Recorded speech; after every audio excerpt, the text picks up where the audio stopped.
I created this painting as part of a set of 2 paintings for a client. This video covers painting number 1. After this video, be sure to watch my second video, which covers painting number 2. I use different techniques for each painting. They are both completely different looking, although I use the same color palette for each painting. So stay tuned to watch and see how I created this one. This project is a little bit different than some of them that I have done because this is another commission piece. For this work, I'm doing 2 large canvases, each 30 by 30. So I wanted to point out a couple of things. These paintings are for somebody's new home. And so to do that, I kind of put myself in a different mindset than if I'm painting for myself. The first thing that I did is I met with her and she walked me through a model home that was similar to her home, and that kind of gave me a flavor for what the home was like, the feel of it. And the model home already had a lot of nice art pieces in it. And so she took me around, showed me the various art pieces and told me what she liked about each one. And that way I got a feel for style and mood that she liked. And she's a wonderful person to work with, and that makes it really nice. She likes the idea of texture, so these are 2 texture pieces. Now the first thing that I did is I created a notebook, and in the notebook I took notes as we talked. I took photos of the home, the model home. I took photos of the art pieces that she liked. And I did take quite a few notes on just things that she talked about. And then we talked about color scheme. And for that, she actually told me 2 of the colors that are used in the home as contrast colors. The main walls are basically a white or slightly off-white, but these are contrast colors. And one is a gray and one is, it's not really quite black. And to me, this is really basically a Payne's gray, which is one of my favorite colors anyway to work with. So I created a color board and put a lot of blues and greens, colors that she had mentioned to me that she liked. I put those on here and I chose colors that went really well with these 2 accent colors. Then I met with her again and we agreed to this as a basic set of colors.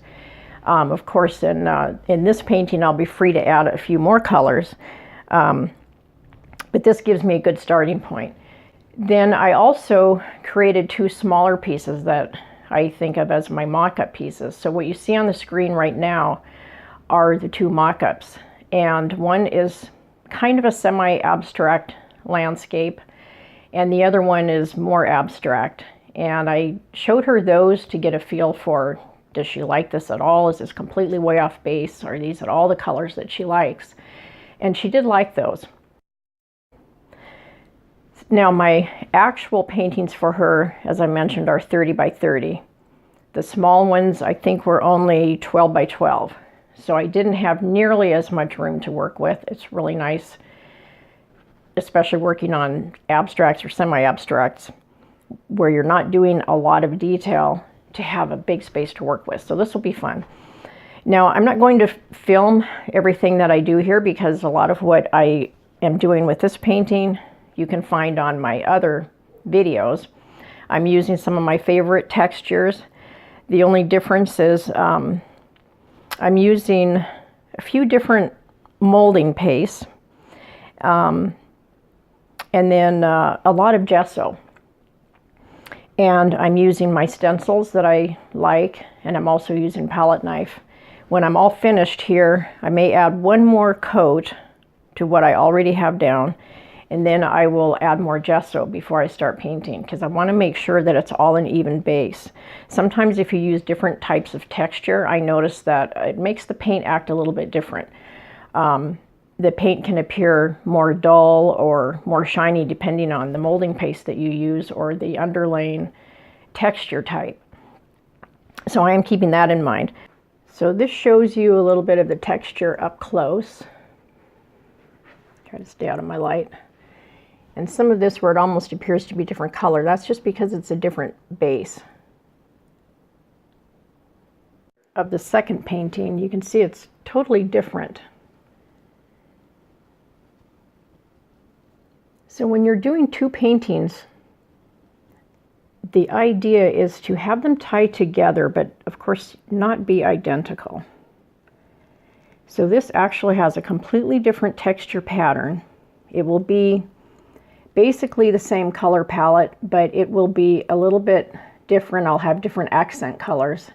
I'll emphasize one color in one painting and a different one in another painting, just to make it a little more interesting.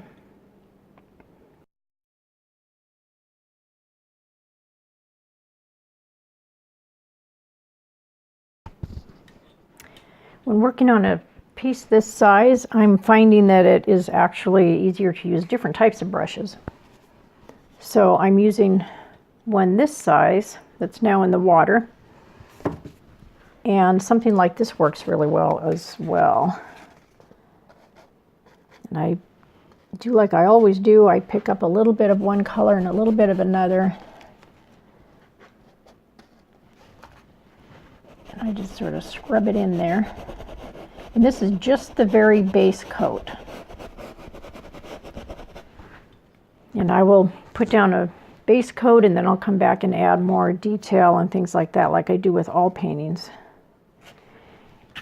And I toss in a little color in various areas and get back and look at it and see what I think. And this being the foreground, of course this will be darker. This will fade back into more of the sky type colors as I get back in there. So I'm not worrying a whole lot about the exact color right at this point because this is just the base coat.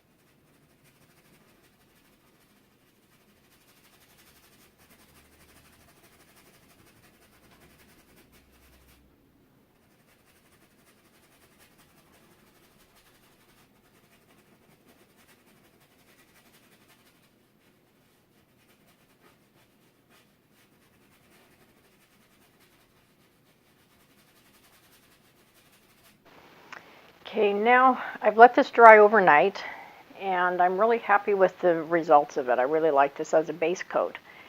And so now I'm ready to start adding a little more detail here and there, and I will add some coats of paint as well as some glazes. And I left this overnight to decide what to do with it. I could have had that be a little peak that comes up right here, but I decided not to. I'm going to round this out here because this really is a range that's in the background, and I want to leave that way. I think this is a little bit distracting, so I'll just add sky over that. And these edges, I want to leave a little bit blurred, kind of the blurry effect of the whole thing. I want to leave it that way.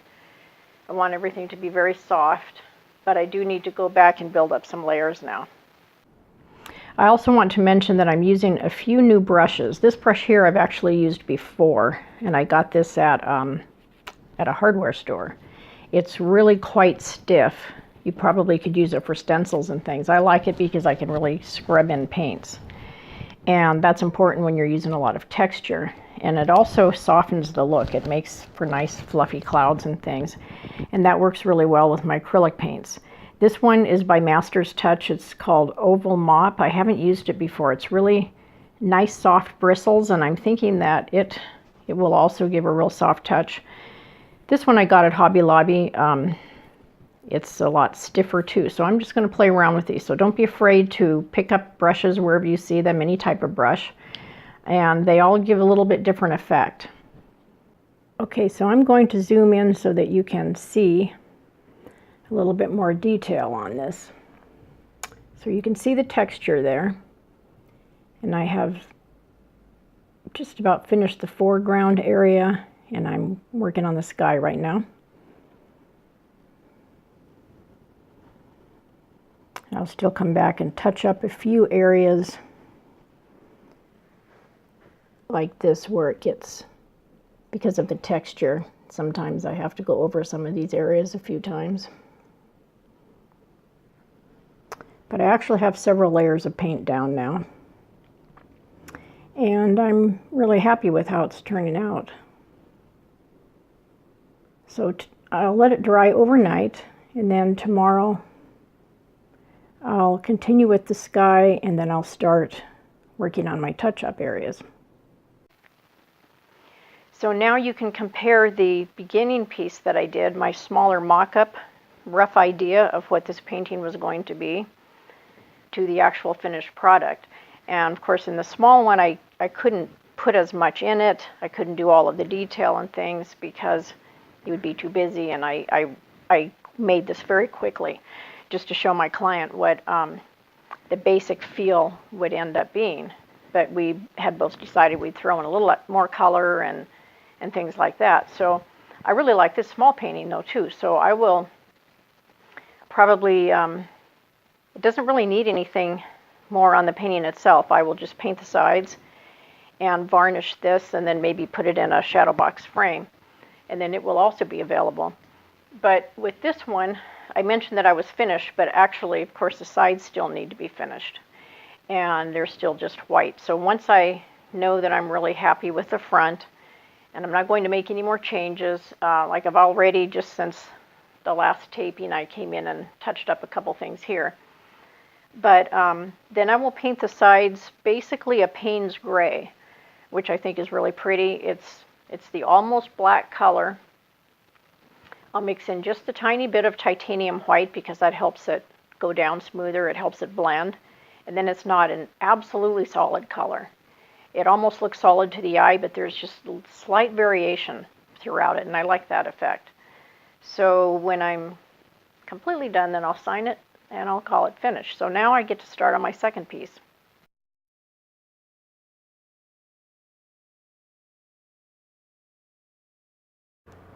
This shows a close-up of the painting, and I have actually finished the second painting as well. And I have painted the sides of both paintings, and I have applied my varnish. And for varnish I use Gamvar Gloss by Gamblin. It creates a really nice sheen, not too high of a gloss, and it protects the painting as well. I really like the effects of it. It also helps the colors pop just a bit. Thank you for watching my video, and please remember to watch part 2 of this series of 2 paintings. Using the same color palette, I create a completely different look, which is a textured abstract painting. And for that you'll see different textures. I use my stencils and different texture mediums and a palette knife, so I get a completely different look.